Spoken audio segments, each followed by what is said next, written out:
श्री गणेशाय नमः। दुर्गा सप्तशती पांचवा अध्याय। जो अपने कर कमलों में घंटा, शूल, हल, शंख, मूसल, चक्र, धनुष और बाण धारण करती है। शरद ऋतु के शोभा संपन्न चंद्रमा के समान जिनकी मनोहर कांति है, जो तीनों लोकों के आधारभूत और शुभ आदि देवताओं का नाश करने वाली है, तथा गौरी के शरीर से जिनका प्राकट्य हुआ है, उन माँ सरस्वती देवी का मैं निरंतर भजन करता हूँ, उन्हें प्रणाम करता हूँ। ऋषि कहते हैं, पूर्व काल में शुंभ और निशुंभ नामक असुरों ने अपने बल में घमंड में आकर इंद्र के साथ इन तीनों लोकों का राज्य और यज्ञ के भार छीन लिया था। वे दोनों सूर्य, चंद्रमा, कुबेर, यम और वरुण के अधिकार भी उपयोग करने लगे। वायु और अग्नि का कार्य भी वही करने लगे। उन दोनों ने सब देवताओं को अपमानित, राज्यभार पराजित तथा अधिकारहीन करके स्वर्ग से निकाल दिया। उन दोनों महान असुरों ने देवताओं ने अपराजिता देवी का स्मरण किया और सोचा, जगदम्बा ने हम लोगों को वर दिया था कि आपत्ति काल में स्मरण करने पर मैं तुम्हारी सब आपत्तियों को तत्काल नाश कर दूंगी। यह विचार कर देवता गिरिराज हिमालय पर गए और वहाँ भगवती विष्णु माया की स्तुति करने लगे। देवता बोले, देवी को नमस्कार है, महादेवी शिवा को सर्वदा नमस्कार है, प्रकृति एवं भद्रा को नमस्कार है। हम लोग नियम पूर्वक जगदम्बा को नमस्कार करते हैं, लौटपे को नमस्कार करते हैं, नित्या गौरी तथा बारंबार नमस्कार करते हैं। ज्योतिमय चंद्र रूपी एवं सुख पूर्व देवी को हम प्रणाम करते हैं। शरणागतों का कल्याण करने वाली वृद्धि एवं सिद्धि रूपी देवी को हम बारंबार नमस्कार करते हैं। राजाओं की लक्ष्मी तथा सर्वाणी स्वरूपा आप जगदम्बा को बारंबार नमस्कार है। दुर्गा, दुर्गपरा, सारा, सर्वकारिणी, ख्याति, कृष्णा और जुम्मा देवी को सर्वदा नमस्कार है। अत्यंत सौम्य तथा अत्यंत रौद्र रूपा देवी को हम नमस्कार करते हैं, उन्हें हम बारंबार प्रणाम करते हैं। जगत की आधारभूत कृति देवी को बारंबार नमस्कार करते हैं। जो देवी सब प्राणियों में विष्णुमय के नाम से जानी जाती है, उसको हम नमस्कार करते हैं, उनको बारंबार नमस्कार है। जो देवी सब प्राणियों में चेतना कहलाती है, उनको नमस्कार, उनको नमस्कार, उनको बारंबार नमस्कार है। जो देवी सब प्राणियों में बुद्धि रूप से स्थित है, उनको नमस्कार, उनको नमस्कार, उनको बारंबार नमस्कार है। जो देवी सब प्राणियों में निर्जा रूप से स्थित है, उनको नमस्कार, उनको नमस्कार, उनको बारंबार नमस्कार है।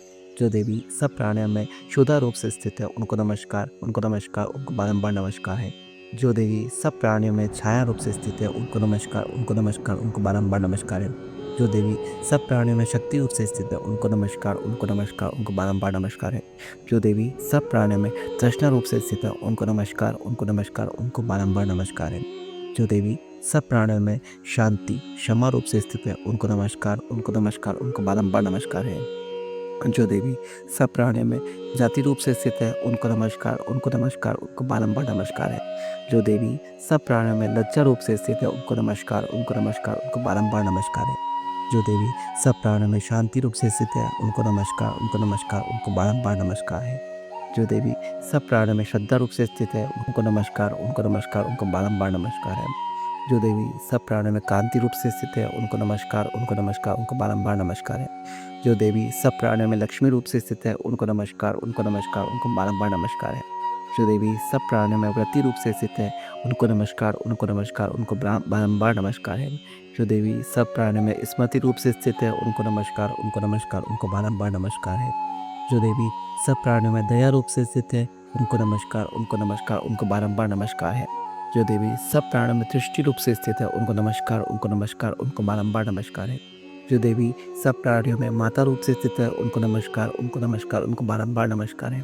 जो देवी सब प्राणियों में भ्रांति रूप से स्थित है, उनको नमस्कार, उनको नमस्कार, उनको बारंबार नमस्कार है। जो जीवों के इंद्रिय वर्ग की अधिष्ठी देवी एवं सब प्राणियों में सदा व्याप्त रहने वाली है, उन व्याप्ति देवी को बारंबार नमस्कार है। जो देवी चैतन्य रूप से इस संपूर्ण जगत को व्याप्त करके स्थित है, उनको नमस्कार, उनको नमस्कार, उनको बारंबार नमस्कार है। पूर्व काल में अपने अभिष्ट की प्राप्ति होने से देवताओं ने जिनकी स्तुति की, देवराज इंद्र ने बहुत दिनों तक जिनका सेवन किया, वह कल्याण की साधनभूत ईश्वरी हमारा कल्याण और मंगल करे तथा हमारे आपत्तियों का नाश करे। उदंग देवताओं से सताए हुए हम सभी देवता इन परमेश्वरी को इस समय पर नमस्कार करते हैं, जो भक्ति से विनम्र पुरुषों द्वारा स्मरण की जाने पर तत्काल ही संपूर्ण विपत्तियों का नाश कर देती है। वे जगदम्बा हमारा संकट दूर करे। ऋषि कहते हैं, राजन, इस प्रकार जब देवता ने स्तुति कर रहे थे, उस समय पार्वती देवी के जल में स्नान करने के लिए वहाँ आई थी। उन सुंदरी भाव वाली भगवती ने देवताओं से पूछा, आप लोग यहाँ किसकी स्तुति कर रहे हैं? तब उन्हीं के शरीर से प्रकट हुई शिवा देवी बोली, शुंभ दैत्य से तिरस्कृत और युद्ध में निशुंभ पराजित होकर वो यहाँ एकत्रित हुए। ये समस्त देवता यह मेरी स्थिर स्तुति कर रहे हैं। पार्वती जी के शरीर से अंबिका का प्रादुर्भाव हुआ, इसलिए वे समस्त लोकों में कौशिकी कही जाती है। कौशिकी के प्रकट होने के बाद पार्वती देवी का शरीर काले रंग का हो गया। वे हिमालय पर रहने वाली काली देवी के नाम से विख्यात है। तदंतर शुंभ ने शुंभ चंड मुंड वहाँ आए और उन्होंने परम मनोहर रूप धारण करने वाली अंबिका देवी को देखा। फिर वे शुंभ के पास आकर बोले, महाराज, एक अत्यंत मनोहर स्त्री है जो अपने देवी कांति से हिमालय को प्रकाशित कर रही है। वैसा उत्तम रूप कहीं किसी ने भी नहीं देखा होगा। असुरेश्वर, पता लगाइए वह देवी कौन है और उसे ले जाइए।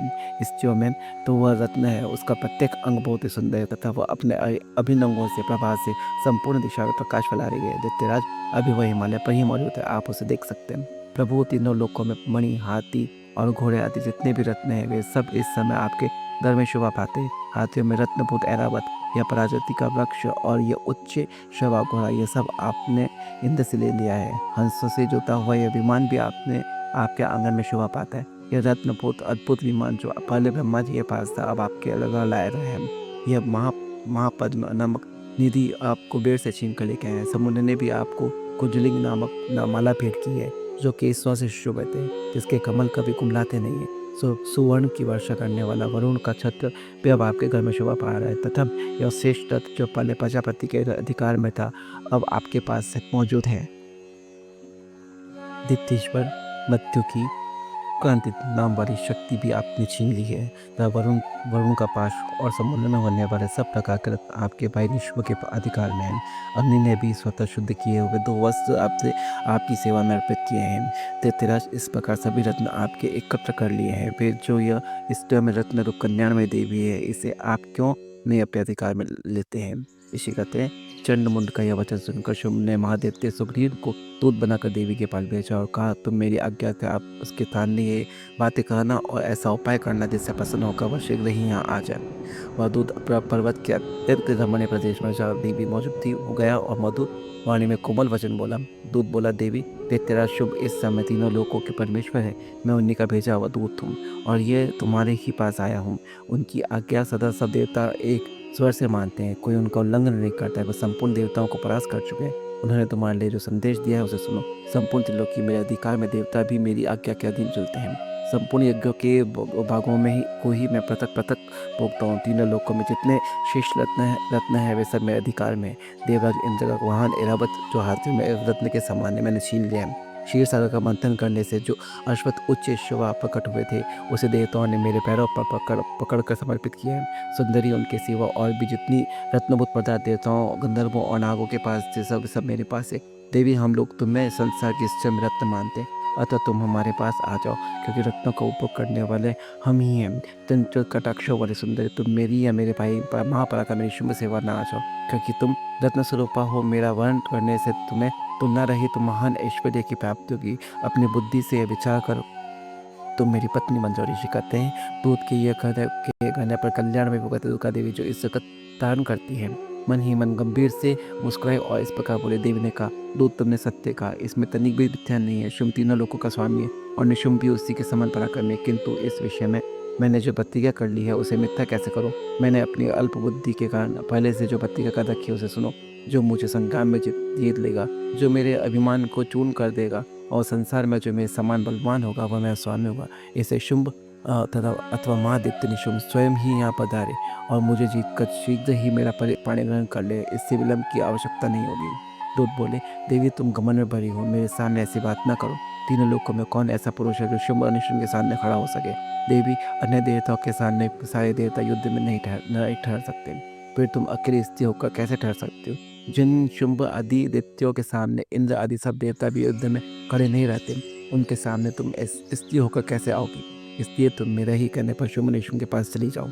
ऐसा करने से तुम्हारे गणेश की रक्षा होगी, अन्यथा जब वे केश पकड़ कर घसीटेंगे तब तुम्हें अपनी प्रतिष्ठा को कर जाना होगा। देवी ने कहा, तुम्हारा कहना ठीक है। शुंभ बलवान है, निशुंभ भी बड़े पराक्रमी है, किंतु क्या करूँ, मैंने पहले बिना सोचे समझे प्रतिज्ञा कर ली। अतः अब तुम जाओ, मैं तुमसे जो कहा है वह उस सब दैत्यराज से अधापूर्वक करना, फिर वे जो उचित जान पड़े करें। इस प्रकार श्री मार्कंडेय पुराण में सावर्णिक मनमंत्र की कथा के अंतर्गत देवी माता में देवी दूत संवाद नामक 5वां अध्याय पूरा हुआ। जय माता दी।